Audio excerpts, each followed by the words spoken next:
আমি ডক্টর মধুচন্দা করের কাছে এই প্রশ্নটা রাখবো। সরকারি হাসপাতালে যদি ডক্টর কর ওষুধ না পাওয়া যায় তাহলে আমজনতা যাবে কোথায়? দেখুন, হিমোফিলিয়া এমন একটা রোগ, তাতে ওষুধ প্রয়োগের সুযোগ খুবই কম।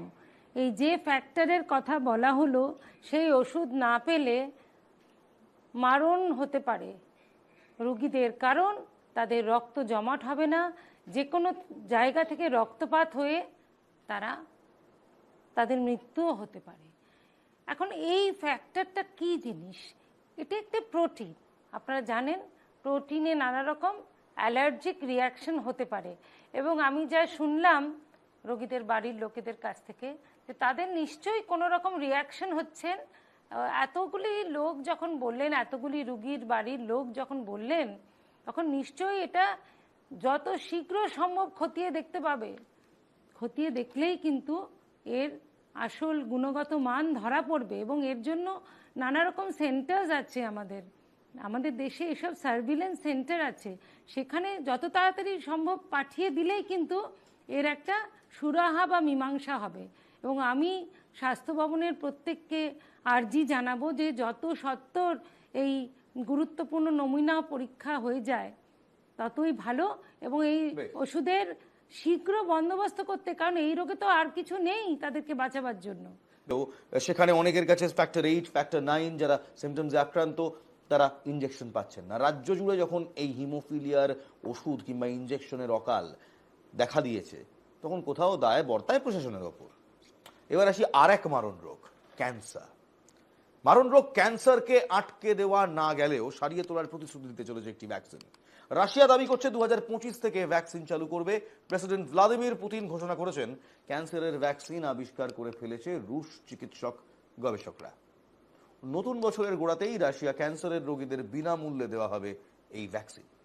রাশিয়ার স্বাস্থ্য মন্ত্রকের অধীনস্থ রেডিওলজি মেডিকেল রিসার্চ সেন্টারের জেনারেল ডিরেক্টর আন্দ্রে কাপ্রিনের দাবি, mRNA বা মেসেঞ্জার আরএনএ প্রযুক্তির সাহায্য নিয়ে এই ক্যান্সার প্রতিষেধক ব্যবহার করা হয়েছে, গড়ে তোলা হয়েছে। পাশাপাশি সম্পূর্ণ ভেষজ উপাদান নিয়ে ক্যান্সারের এই ভ্যাকসিনটি তৈরি হয়েছে এমনটাও দাবি করা হয়েছে। কোনো পার্শ্ব প্রতিক্রিয়া নেই এমনটাও দাবি করা হয়েছে। মধুচন্দাদি রয়েছেন, সুব্রজ্যোতি রয়েছেন আমাদের সঙ্গে, তাদের কাছেই যাব। মধুচন্দা কর, ডক্টর মধুচন্দা কর, ক্যান্সার বিশেষজ্ঞ। গুড নিউজ মধুচন্দাদি। গুড নিউজ নিশ্চয়ই, কিন্তু কদিন বাদে পুরোটা বুঝতে পারবো, কারণ এটা একটি ঘোষণা এসছে ট্যাস বা রাশিয়ান যে নিউজ এজেন্সি তাদের কাছ থেকে। পুরো সায়েন্টিফিক বিবরণ কিন্তু আমরা বিশদভাবে জানতে পারিনি। তার ফেজ 1 ট্রায়ালের ভিত্তিতে বলছেন না ফেজ 2, 3 অলরেডি হয়ে গেছে। তাই পুরোটা জানতে গেলে এবং এত মারাত্মকভাবে গুড নিউজ বলতে গেলে আরেকটু আমাদের তথ্য লাগবে। বড় বড় অনকোলজিস্টরা, বড় বড় ক্যান্সার চিকিৎসকরা তারা কিন্তু এইটা নিয়ে দীর্ঘ সময় ধরে কাজ করে যাচ্ছে। কিন্তু সমস্যা হচ্ছে যখনই রাশিয়া কিছু করে, তখন ওই যে ঠান্ডা যুদ্ধ রাশিয়া আর আমেরিকার, সেটা বাধা হয়ে দাঁড়ায়। সে রাশিয়া চাঁদেই যাক, কিংবা রাশিয়া স্পুটনিক ভি বানাক, কিংবা রাশিয়া ক্যান্সারের ওষুধই বানাক, আমরা ভারত কিংবা এশিয়ান কান্ট্রিজ যারা এই আমেরিকা এবং রাশিয়ার কোল্ড ওয়ারে ডাইরেক্টলি এফেক্টেড নই, আমরা কিন্তু ডাইরেক্টলি এফেক্টেড হয়ে যাই।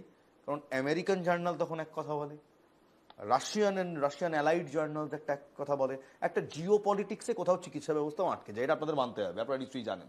এবার এখানেই অলরেডি আমি যা শুনলাম 2 ডাক্তারবাবুর কাছ থেকে একটা দ্বন্দ্ব রয়েছে যে আদৌ এটা কাজ করবে কিনা, এটা কোন স্টেজে আছে, খুব কম ইনফরমেশন রয়েছে। পুরোটা না জেনে কি করে আমরা বলবো? তা আপনার কি মনে হচ্ছে যে এটাও এইরকম একটা দ্বন্দ্বে আটকে যাবে, এই কোল্ড ওয়ার আমেরিকার দাদাগিরিতে আটকে যাবে, নাকি সত্যি এইটা নিয়ে আমরা আশায় বুক বাঁধবো? আমাদের কাছে প্রচুর ফোন কল এসছে যারা জানতে চায় যে আদৌ এটা কাজ করবে কিনা। না, প্রথমে বলি যে কথাটা বলা হলো এটা ক্যান্সারকে একদম সারিয়ে দেবে, সে কথা কিন্তু ওরা ঘোষণা করেননি। বলেছে যে সার্ভাইভাল অর্থাৎ বেঁচে থাকাটা বাড়িয়ে দেবে, 70-80% যে কোষগুলো আছে ক্যান্সারে সেটা কমে যাবে, এবং ছড়িয়ে যাওয়াটা অনেকটা আটকাতে পারবে। কেউ কিন্তু ক্লেম করেনি পুরো কিওর করে দেবে। 2 নম্বর, আমেরিকা রাশিয়া তো যুদ্ধ করতেই পারে, সেটা তো সায়েন্স এফেক্ট করে না। এরকম কিছু ওষুধ আছে যেটা কিউবায় তৈরি, ক্যান্সার ওষুধ। সেই ওষুধে পাবলিকেশন খুব কম হয়েছে, কিন্তু ভারতবর্ষে কিন্তু আমরা নিজেরা তার ক্লিনিক্যাল ট্রায়াল করে সেই ওষুধ ব্যবহার করেছি। তাই আমি আশাবাদী, যদি এর রিপোর্ট, এর রেজাল্ট ভালো হয়, তাহলে রাশিয়া তো ভারতের বন্ধু, তাহলে রাশিয়া যদি আমাদেরকে ক্লিনিক্যাল ট্রায়াল করতে দেয় এবং আমরা ফেজ 3, 4 ভালো করে করতে পারি, তাহলে আমাদের রোগীরা তার সুফল নিশ্চয়ই পাবে। মধুসন্ধাতি, দেখুন এই মুহূর্তে প্রচুর মানুষ আশায় বুক বেঁধে রয়েছে, আমরাও ক্যান্সার আশায় বুক পেতে রয়েছি। এবং ডাক্তাররাও আশায় বুক বেঁধে রয়েছে। একদম। সেখানে এই মুহূর্তে মানুষকে কি বলবেন? এই মুহূর্তে মানুষকে বলবো, একটু ধৈর্য ধরুন।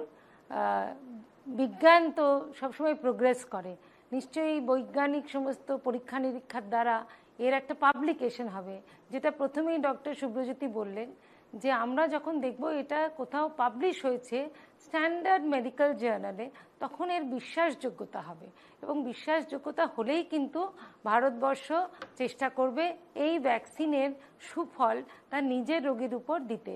একটা কথা বলবো, এটা কিন্তু একটা পার্সোনালাইজড থেরাপি, অর্থাৎ দেখুন প্রত্যেক জায়গায় মানুষের ক্যান্সারের কোড কিন্তু আলাদা, এটা কিন্তু কোড বেসড ভ্যাকসিন। তাই মনে রাখতে হবে এটা আমাদের ভারতবাসীর উপর কতটা এফেক্টিভ হবে সেটা সময় বলে দেবে, এবং সময় বলবে। পরীক্ষা নিরীক্ষাও করতে হবে। আগামী দিনে এই ভ্যাকসিন আমাদের ভারতীয়দের, আমাদের জিন, আমাদের এত বছরের ঐতিহ্য, সভ্যতা সবকিছু মাথায় রেখে কতটা আমাদের শরীর এটাকে নিতে পারবে, আদৌ এটা আমাদের শরীরে কাজ করবে কিনা,